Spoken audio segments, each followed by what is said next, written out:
بسم الله الرحمن الرحیم. الحمد لله. ایام پربرکت حجن، ماه رمضان که یک ماه بسیار بزرگ هست، ماه نزول قرآن عظیم و شأن، ماه روزه هست و تنبیه نفس و تزکیه نفس هست و برنامه های خودش را رمضان برای انسان سازی و ساختن انسان دارد و در آن شب قدر هست که یک شب بهتر از 1000 ماه و بعد تمام شدن ماه رمضان ماه حج شروع می شود که ماه شوال و این ماه ذی‌قعده و بعدش ذوالحجه است. اینها ماهای حج و در این 2 ماه و 10 روز که ذوالحجه و ایام حجند که یکی از ارکان مهم دین و از ارکان بزرگ دین در همین ماه انجام میگیره.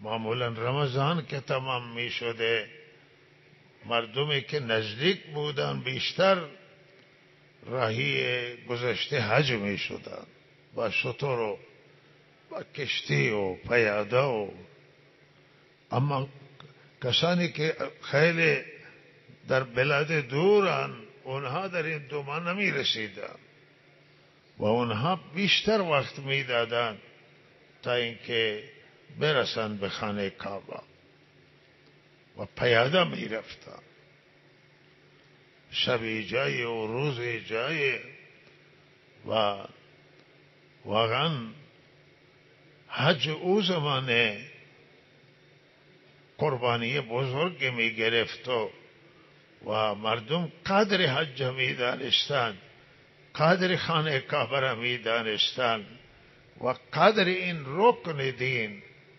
و مشاعر نشانات و یادگار دین الله تعالی را او زمانه بیشتر مردم می دانستند و ادب و احترام به مراتب بیشتر بود از امروز.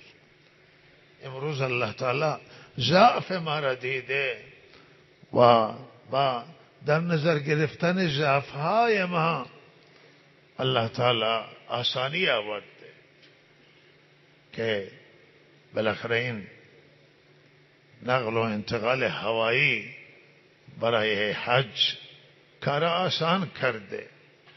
وضو بگیر زاهدان و نماز در مکه مکرمه یا مدینه منوره ادا بکن و چقدر احسانات الله تعالی است، چقدر نظر لطف الله تعالی و چه تسهیلات الله تعالی گذاشته است.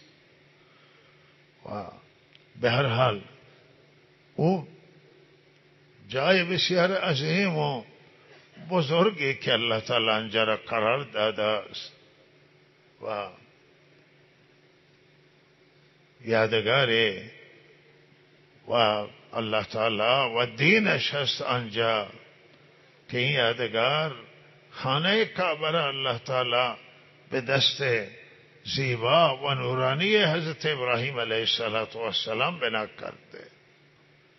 یکی از پیامبران عظیم و بزرگ که پدر داها پیغمبر بزرگ هست که بعد از حضرت ابراهیم آمدند، نسل او چه نسل نورانی و روشن جریان داشت و چه شایستگی و استعداد در این نسل بود که همه این نسل برمیگرده به حضرت ابراهیم و این استعداد و شایستگی که الله در ابراهیم گذاشته بود منتقل شد به فرزندان او و همون للهیت و اخلاص جریان داشت در بسیاری از فرزندان ابراهیم علیه السلام، حضرت اسماعیل، حضرت محمد رسول الله در همین نسلان و حضرت اسحاق و یعقوب و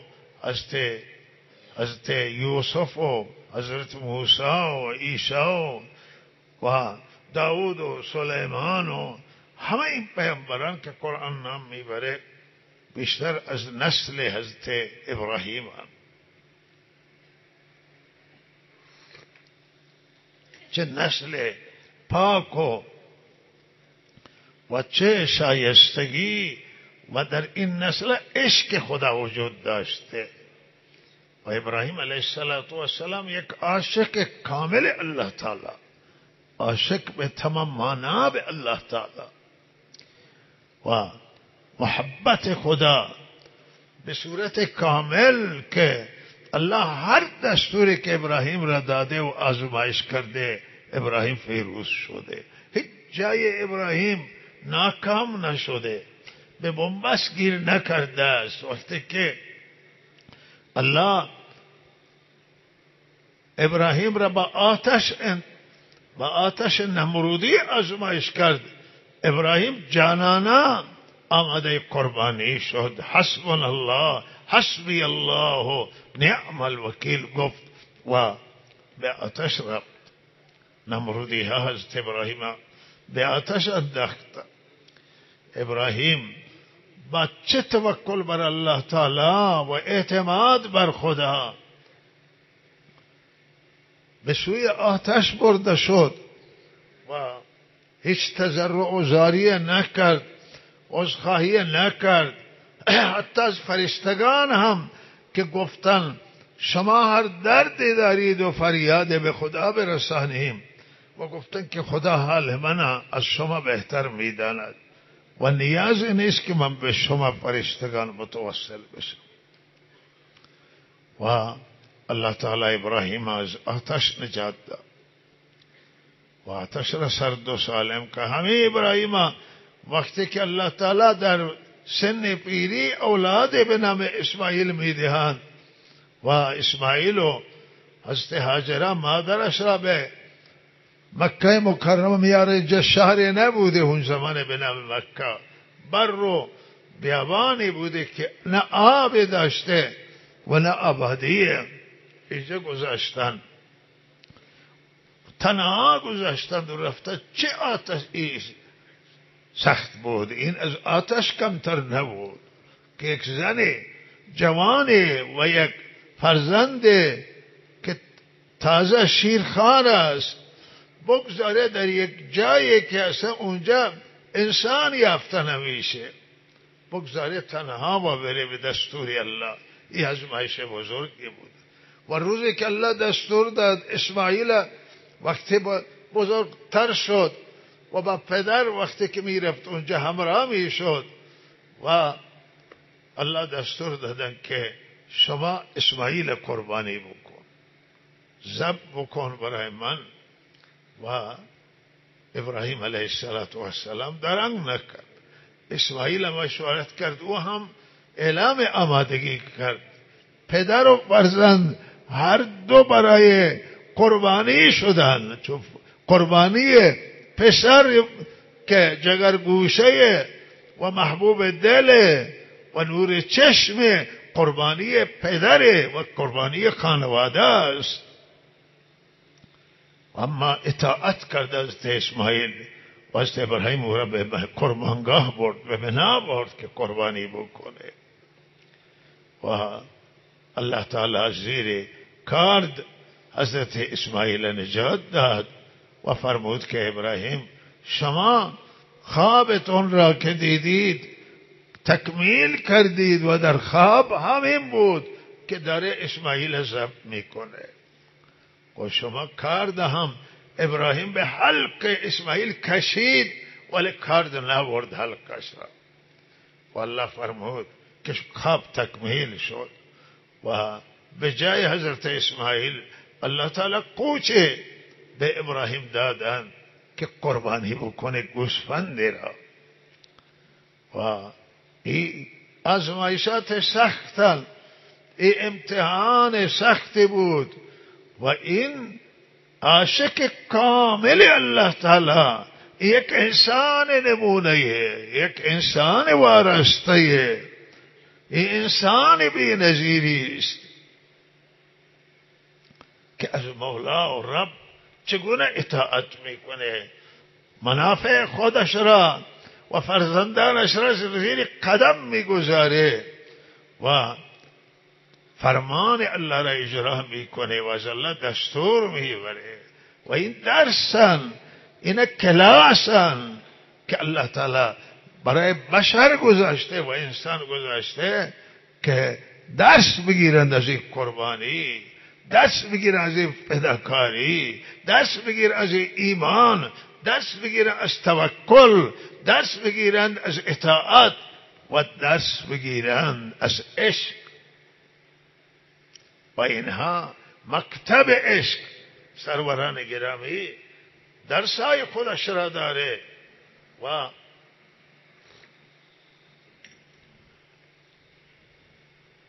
آنانی که عشق الله، محبت الله را در دل دارند و انسان الله به نحو آفریده که در او الله استعداد و ماده عشق را گذاشته است. این عشق گاهی که به دنیا بره و انسان عاشق پول و مال بشه، به راحتی خود را به کشتن میده برای دنیا و خونش را حلال میدانه، مرگش را جایز میدانه در راه دنیا، در راه پول، در راه مال، در راه پست. کشتن دیگران هم جایز میدانه، دیگران بکشه برای مال، برای پول، برای مقام، قدرت. پدر پسر میکشه، پسر پدر میکشه، برای مال میکشه، گاهی برای پست و مقام و موقعیت. و این عشق دنیاست، عشق مادیات، عشق مال و عشق مقام و جاه، کل اینها دنیا. اما آنانی که به الله عاشقان و عشق الله در دلشونه، محبت خدا در دلشونه، شیفته اللهن، دل داده اللهن، اونها هیچ وقت خود را نه برای مال به کشتن میدن، نه برای مقام به کشتن میدن، نه دیگران را برای پست و مقام میکشن، نه خودشون را به کشتن میدن، بلکه اونها برای الله خود را به کشتن میدن، میمیرن در راه الله، جان قربانی میکنن، مال قربانی میکنن، آسایش خودشون را قربانی میکنن تا رضایت پروردگار را بگیرن. و یکی از این نمونه های عشق را الله تعالی در همین سرزمین حج و سرزمین مکه مکرمه گذاشته است و مدینه منوره. یکی دیگر از نمونه های عشق و محبت و خداخواهی و خداجویی و نمونه از آثار عشق اونجا موجود است. آثار و علائم عشق در شهر مدینه، عشق به الله و دلدادگی به الله و آثار و نمونه عشق در مکه مکرمه. آنجا جایگاه خلیل خداست، خلیل الله، دوست خدا ابراهیم و جایگاه هاجر و اسماعیل.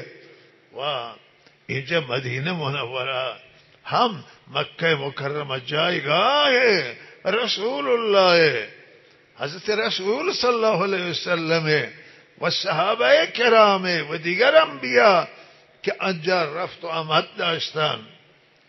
و اینجا مدینه منوره جایگاه محمد رسول الله که حیاً و میتاً، در حیات و بعد از حیات در مدینه منوره زندگی کردن و در مدینه منوره تا قیامت آرام میکنن. آرامگاهشون در مدینه منوره. و چه جایگاه بزرگی است.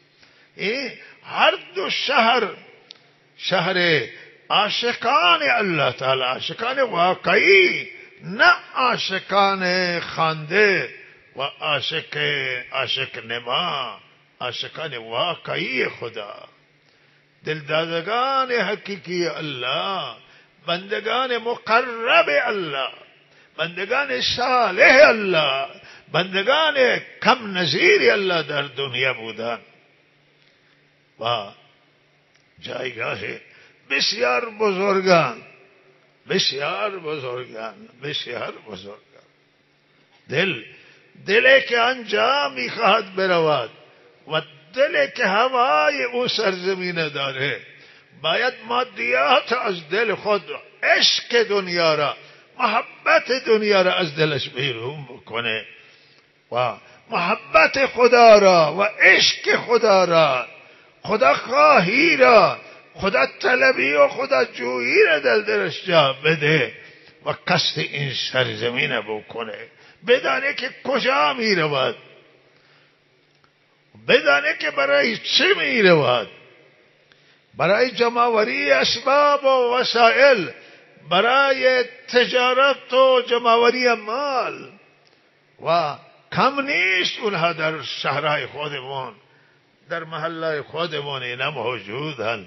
آنجا تمام هواها را از سر خارج بکنه، تمام خواسته ها را از دل بیرون بکنه و یک خواسته در دلش بگذارد که خواستن الله، خدا خواهیه و رضامندی الله و توبه و رجوع الله. برای توبه بره آنجا، نیت توبه بکنه، نیت فرمان برداری بکنه، نیت رجوع الله را بکنه و جبران گذشته ها را، گذشته های سیاه و تاریک را و کوتاهی های گذشته را نیت کنه که آنجا جبران بکنه.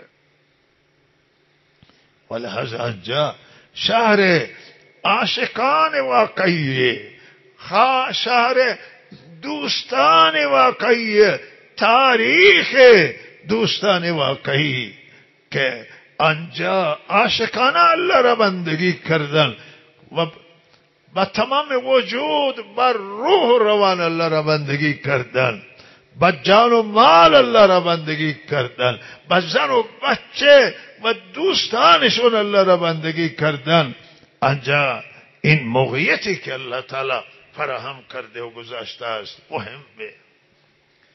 و حجاج بیت الله الحرام توجه داشته باشند که این جایگاه عظیمه و جایگاه مهمه. همون آیه که عرض کردم که گذشته پیاده می رفتن، با شتر سفر می کردن، راههای طولانی را طی می کردن، تشنگی و گرسنگی و رنج و زحمت سفر تحمل می کردن و بچه محبته، بچه عشقه، بچه علاقه، بچه شفتگیه. و عزیزان من، و امروزا که این سفر آسان شده، باید او سروران گرامی، او از که روح حجان و روح استفاده از اون جایگاه و مقامات هستند، انسان اینها را باید در زندگی داشته باشه. حجاج گرامی در نظر داشته باشه. این تنها حاجیان نیستند، بلکه همه عزیزان، همه مردم باید عزیزان من بدانند که دل که دران به تعبیر علامه روم رحمه الله تعالی، اون دلی که توش خدا خواهی نیست، محبت خدا نیست و محبت تنها دنیایه و محبت الله نیست و عشق به الله نباشه، خالی از عشق و ارادت به الله، و دل مرده است. و این دل نیاز داره به زندگی، نیاز داره به بیداری. دلها را باید بیدار کرد و اون ماده عشقی که الله در دل گذاشته است او را باید تحریک کرد. چرا اگر این عشق به الله نرفت، این به دنیا می رود، به مخلوق می رود، به منافع می رود و به چیز دیگر می رود و این دل می میره در سینه که در آن عشق الله نیست. دل بی فایده میشه اگر در آن ارادت به خالق و مالک و مولا و محسن و منعم، کسی که صاحب نعمت ماست، کسی که محسن ماست، به او اگر ارادت نباشه، به او عشق نباشه، دل میمیره و بد میمیره. عزیزان من، دل بی فایده میشود و این است که تنها عشق از دیدار حاصل نمیشه، حاصل دیدار نیست. و چه بسا این عشق و محبت از افکار و از فکر در دل خیزش میکنه و در دل به وجود میآید. همیشه بر روی نعمتهای الله و احسانات الله فکر کنیم که چقدر به ما احسان کرده و چه نعمتهای را به ما ارزانی داشته است. این سبب می شود که محبت الله پیدا بشه، در خدا خواهی پیدا بشه، خدا جویی پیدا بشود. و اگر مواظبت نکنیم این همه زیبایی های دنیا رو، جاذبه های دنیا و جاذبه های زندگی، طبیعت، اینها را میبینیم و اینها اون عشق و محبت به سوی خودشون میبرند و الله فراموش میشود که موت انسانه، موت قلب انسان، موت خود انسانه. محبت الله تعالی، محبت حضرت رسول صلی الله علیه وسلم، محبت دوستان خدا، اونهایی که قربانی دادن در راه الله، اونهایی که بندگان محبوب الله بودن، محبت اونها در دل محبت الله هست. مایه حیات، مایه زندگی، مایه نجات، مایه درخشش. عزیزان من، ولهذا این حج برای همینه که ما اونجا او یادگاری که الله گذاشته است و اون مرکز عبادت الله تعالی گذاشته، اون نماده که الله آنجا قرار داده و تمام عالم و جهان توجهشون به آنجاست، همه در نماز به اون نقطه که خانه کعبه رو میکنن و نمازشون زمان قبوله که رویشون به سمت و سوی خانه کعبه باشد. ولهذا این کعبه عشق و این یادگار و نشان الله تعالی است. هر کس یک نشانی، حالا توی دنیا هم بسیار یادگار میگذارند و نشانی میگذارند و این نشان الله تعالی گذاشته. همه دنیا خود نشانات الله تعالی است، ولی آنجا الله این یادگار خصوصی را گذاشته و دربار قرار داده است برای توبه، برای تجدید عهد، برای وفا به الله تعالی، وفادار بودن به الله تعالی، برای رجوع و برگشت به سوی الله تعالی. آنجا گذاشته که بندگان برن آنجا و با ارادتشون تجدید بکنن و برای وفا به عهد با الله تعالی که الله را تا آخر زندگی بندگی بکنن، تجدید عهد بکنن، توبه مجدد آنجا بکنن. و توبه کنندگان که در وطن توبه کردن آنجا برن توبه را تجدید بکنن، عشق تجدید بکنن، عهد تجدید بکنن و تجدید عهد با الله تعالی و تجدید بیعت با پروردگار و او حجر اسودی که الله آنجا گذاشته است، هم این نماد اونجاست از همین که دست میگذارن و میبوسن. او چیزی که دستور داده شده ببوسید، حضرت رسول بوسیدند و دست دادن.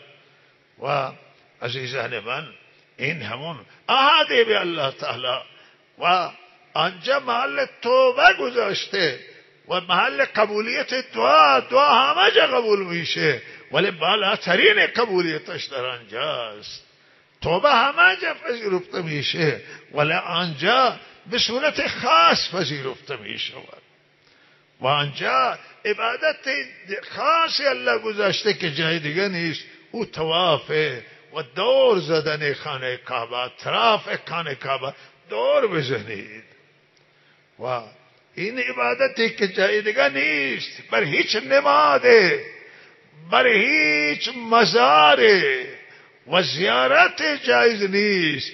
این توافه که مخصوص خانه کعبه است و آنجا دور میزنند و این دور عاشقانه، دور که راز و نیاز با الله و دور نیایش و بندگی به الله تعالی است.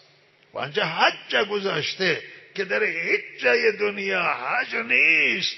این حج تنها در اون جایگاه و مقامه. این یکی از ارکان مهم دینه و یادگار حضرت ابراهیم، از یادگار عاشق بزرگ الله و بنده مقرب الله، مخلص خدا حضرت ابراهیم که جانانه در راه خدا قربانی دادن. اون در همون سنت ابراهیم ادا میشه، قربانی که همه جا ادا میشود. فرمودن که این سنت پدرتون ابراهیم، این همون بر رسم و رواج حضرت ابراهیم ادا میشوند و این قربانی مالیه و این احیای او سنت ابراهیم و سنت محمد رسول الله صلی الله علیه وسلم است که انجام میدید. دین حضرت رسول صلی الله علیه وسلم و دین اسلام دین حضرت ابراهیم خلیله و این یک دینی که ابراهیم بر او بودن، خاتم النبیین. الله به همین دین ماموریت دادن که این دین عمل بکنه و نشر بکنه. تفاوت نیست، اگر باشه با توجه به شرایط و زمان و مقطع طرفای بسیار جزئیه. نزدیکترین ملت از ملتهای دنیا به ابراهیم ملت مسلمانه و قرآن این تصریح کرده است. و روی این عزیزان من حجاج گرامی بعد این روزها در همه فکر باشه و دعا کنند که سفر مقبول بشه به بارگاه الله تعالی. و همه من و شما باید دعا کنیم کسانی که امسال زیارتشون نصیب میشه الله تعالی سفر مقبول نصیبشون بکنه و برای ما همه پیش بیاره این شرایطا که انشالله زیارتی نصیبون بشه. حج یا عمره همه این سنتن و در اسلام و حج الله فریضه گردانیده و لازم من بعد هم حج همون حج ثواب داره، حج نفلی هم ثواب بزرگی داره. و لحظه این تجدید عهدان و تجدید میثاقان و تجدید توبه و رجوع الله و بازسازی خوده و این مفیده و مایه حیات برای همه انسانیت. و این خانه کعبه را الله تعالی قوام قرار داده برای همه جهانیان. این مایه حیات برای کل بشر و انسان و یک میعادگاه بزرگی است و برای همه جهانیان و جهانیان از اینجا استفاده میکنند ولو که خودشون متوجه نشن. و تا خانه کعبه هست، تا عبادت هست، تا بندگی آنجاست. الله دنیا را ویران نمیکنه، الله دنیا را تباه نمیکنه و دنیا به زندگیش و اهل دنیا ادامه میدهند.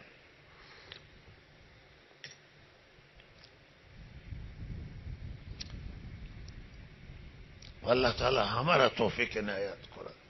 انشاءالله بقیه ادامه کلام این بس در جمعه آینده انشاءالله. حالا حجاج بهرحال حجاج ایرانی و تمام دنیا بالاخره در فکر و آمادگی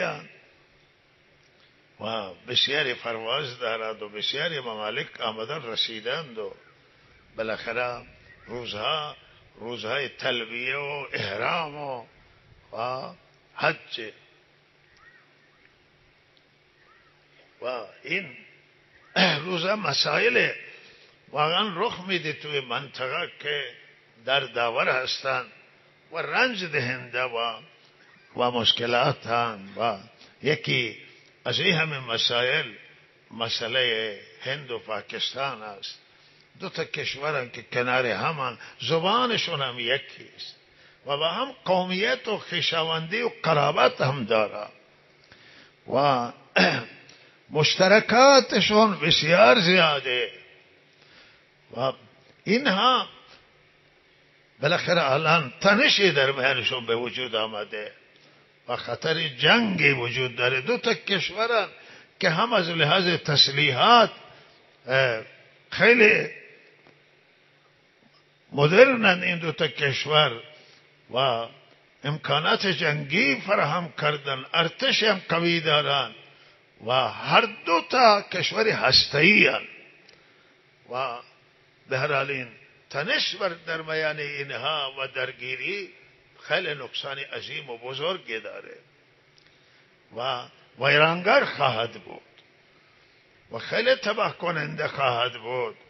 دارایی مردم، دارایی هر دو کشور ضربه میخورند و جنگ کشورها را و ملتها را عقب رانده میکنه و عقب گرد صورت میگیره و از پیشرفت و ترقی باز میداره. باز جنگ از 50 سال برگشت دارن، باز 20 سال، باز بیشتر و زندگیشون را به آتش میکشند و ویران میکنند و انسانها کشته میشوند و لحاظ جنگ عاقلانه نیست، هوشمندانه نیست و باید فکر کنند مدیران هر دو کشور، مسئولان هر دو کشور و اینها را تحریک نکنند ملت‌های دیگه به جنگ که خیر اینها را نمیخواهند و بدبختی اینها را میخواهند و لحاظ خودشون باید مدیریت کنند و مسئله را نگذارند که جنگ بزرگ یک سری درگیری ها رخ داده و خطر آنه که یک روبرویی سختی انجام بگیره در وسطشون و تنش بالا برود و دعا کنید که الله تعالی آتش تنش و درگیری را الله تعالی خاموش کنه و از راه گفتگو، از راه های سیاسی و دیپلماسی بهترین راه هوشمندانه، راه عاقلانه و این را فرا جلو بگیرند. دنبال احساسات و تحریکات نشوند، دور فکر کنند، دور اندیشی داشته باشند. انسانای هوشمند و عاقل توی دنیا دور فکر میکنند که آخر نتیجه به کجا ختم میشه، کجا میرسه و مینشینند مذاکره میکنند. اگر مشکلات ایجاد شده از هر طرف یا از هر دو طرف، هر چه ایجاد شده با گفتگو مسائل پیش ببرند. دیگران کشورهای دیگر منجگری کنند در میانشون و از نفوذ خودشون را به کار بگیرند برای آنکه نگذارند جنگی در این ناحیه رخ بده و این نقصان برای انسانیت، تباهی برای زندگی مختل میشه. کشورهایی که از همه دنیا و یا از بسیار دنیا انسانهای ضعیف و مستمند و فقیر، بیشترین ملتش و فقیری هر دوتا فقیرتر میشوند و بدبختی بیشتر میشود و لحاظا این به نفع هیچ کشوری نیست. ما هم دعا میکنیم که شما دعا کنیم همه ما که جنگ رخ نده در این ناحیه و هر دو کشور فکر کنند و بالاخره با مدیریت این تنش‌ها را پایین بیاورند و گفتگو و مذاکره را شروع بکنند و مسائل خودشون را از این طریق پایین بیاورند. و نکته دیگری که آزار دهنده و رنج دهنده و حتی چهره را متغیر کرده و دلها را غمگین کرده است همین مسئله خاورمیانه و اختلاف و درگیری و مشکلاتی که در خاورمیانه تهدیدات جنگ موجودن و لحاظا این یکی دیگر از معضلات که این جنگا در واقع همه دنیا و منافع دنیا را تهدید میکنند، برای همه ملت‌های دنیا ضررن و نقصانن. اگر در خاورمیانه آتش در بگیره بله هیچ کسی اینجا امنیت نخواهد داشت برای تجارت، برای بهره برداری و استفاده و منافع همه دنیا گره خورده به این منطقه و این منطقه استثنایی است در دنیا و منطقه که بسیار بسیار سرمایه از اینجا سرمایه ملت تامین میشه و زندگیشون. و لحاظا هوشمندانه و عاقلانه که همه دولت‌های دنیا و دولت‌های خاورمیانه منطقه و اروپا و غرب و شرق بی تفاوت نباشه در این باره و فکر کنند و بهترین جنگ رای حل نیست، کشتن رای حل نیست، تخریب و ویرانگری رای حل نیست. جنگ به بر می آورد و کشتار به بر می آوره و انسان را عصبی میکنه. بهترین راه گفتگو است و مصالحه و این آرامش میده به انسان و انسان را از موضع جنگ پایین می آورد.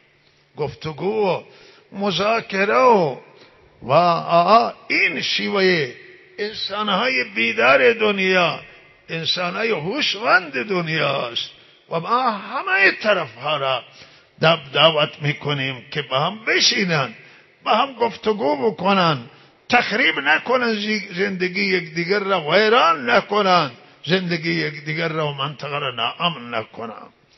و این مهمه، بسیار مهمه که کشورها از خود تنش زدایی بکنن، در سیاستهای خود تنش هم را نگذارن بلکه مصالحه را بگذارن.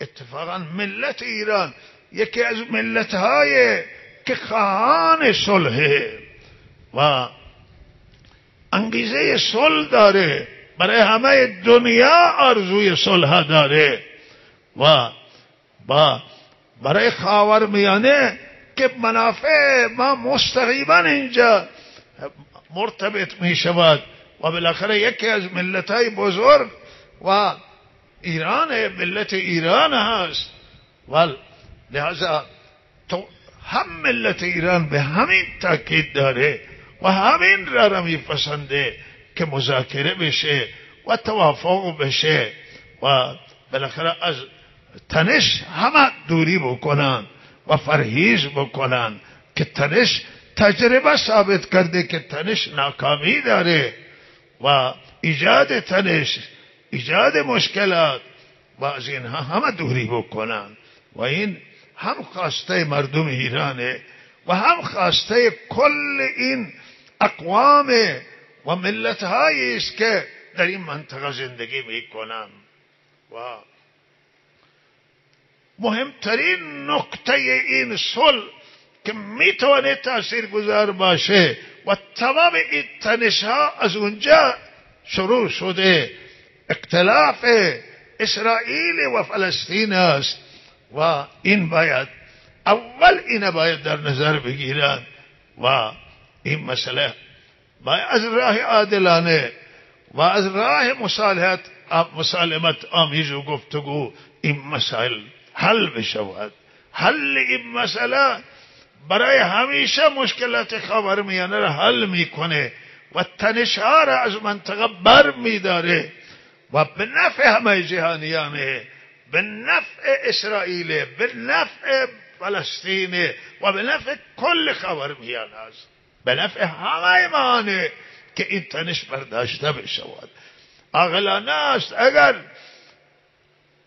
جمهوری خواهان در امریکا و اروپایی ها و خصوصا آقای ترامپ ریاست جمهور امریکا اگر میخواهد که تاریخ به دستش بیاید و بخواهد که یکی از مردان تاریخ بشود، بالاخره مسئله فلسطین حل بکنه و تمام مشکلات ها را به دنیا را حل کرده. اگر مسئله فلسطین حل بشود و اگر حل نشود بقیه تنش حل بشن خوبه، ولی بعد خطرناکه که مسئله فلسطین مجدد سرایت نکنه و تنش در منطقه ایجاد نکنه. به ضرر ملت یهود و به ضرر اسرائیل که این برنامه را ادامه بده، کشتار مردم فلسطین، زنان و کودکان و افراد بی دفاع و کشتن اینها هیچ کسی تحسین نمی کنه. نفرت انگیز تاریخ اسرائیل سیاه می کنه، تاریخ این ملت سیاه می کنه. همانطور که هیتلر بدنام شد به کشتن یهودیا و هولوکاست، آنانی که الان دولت اسرائیل راه هیتلر را ادامه نده، راه کشتن راه درستی نیست، انحراف مذهبیه، انحراف فکریه و یه انحراف بزرگه که انسان خیال بکنه که از راه کشتار جلو میره، از راه کشتن مردم جلو میره. این انحراف بزرگه. اگر مسلمانان این فکر داشته باشن انحراف از اسلامه و انحراف از دینه، و اگر این فکر در یهودیا باشه انحراف مذهبی، اگر در نصارا باشه انحراف بزرگه.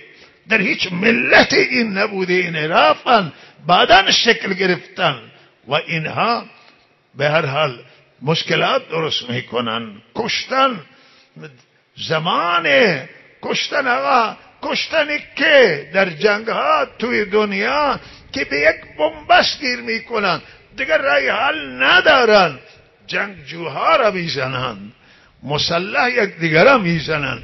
در هیچ ملت کشتن زن و بچه و در هیچ قوانین بین المللی، در هیچ قوانین انسانی، در هیچ قوانین دینی کشتن زن و بچه روانی است.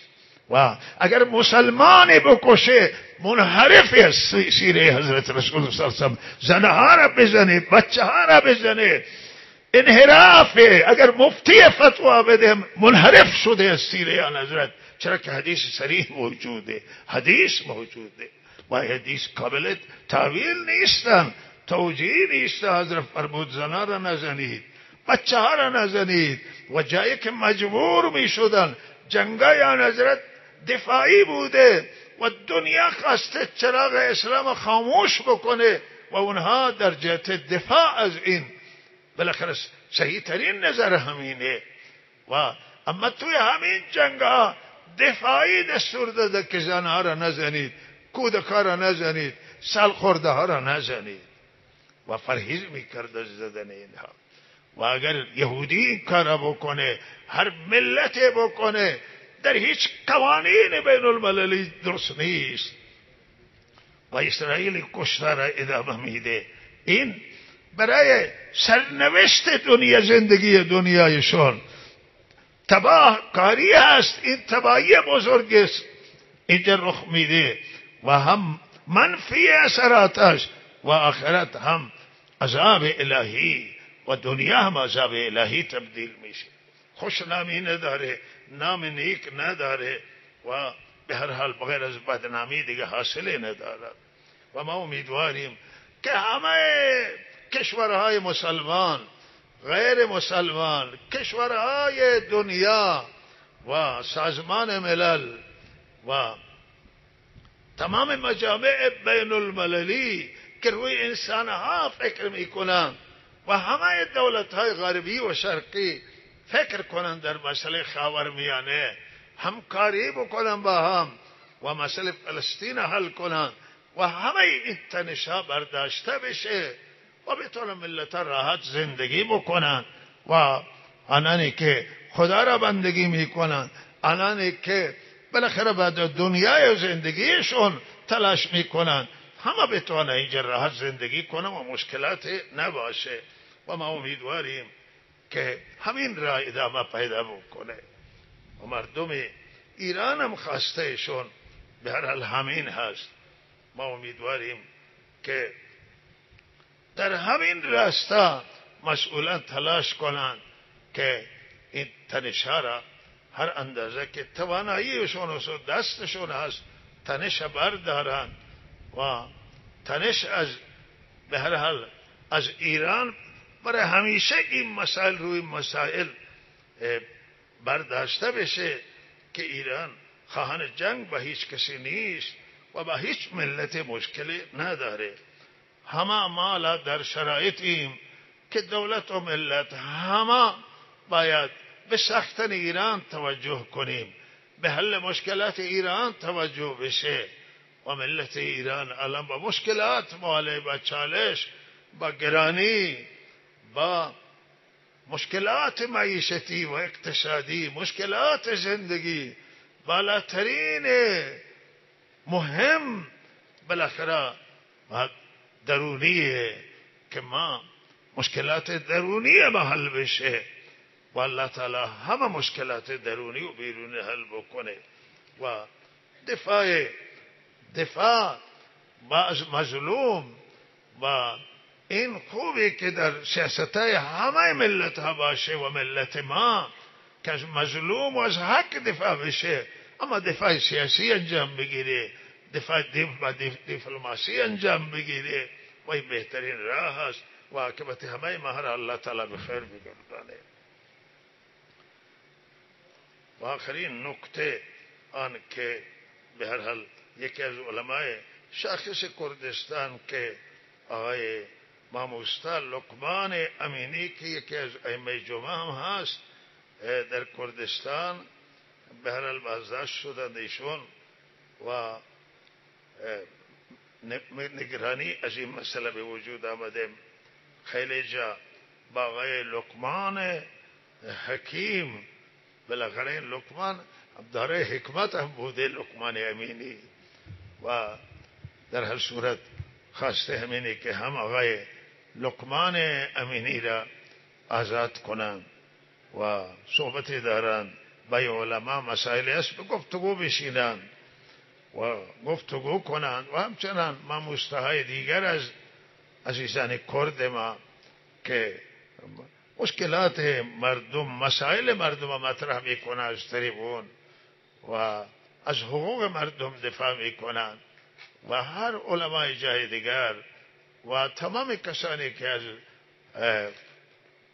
بالاخره از حقوق مردم دفاع میکنند شایسته است که با این نوع انسانها بشینیم به مذاکره، به گفتگو بشینیم و از راه گفتگو مسائل پیش ببریم. بهترین سیاست، بهترین راه همینه که افراد سیاسی و افراد که به هر حال انتقاد دارند و خواهان تغییرات هستند به هر حال با اینا گفتگو بشه و تمام توجه به سوی تغییرات باشه که رضایت همه ملت بگیره و مشکلات ملت حل بکنه. بهترین سیاست هست که در درون کشور ما داشته باشیم. عاقبت همه ما را الله به خیر بگردانه و صلی الله علی سیدنا محمد.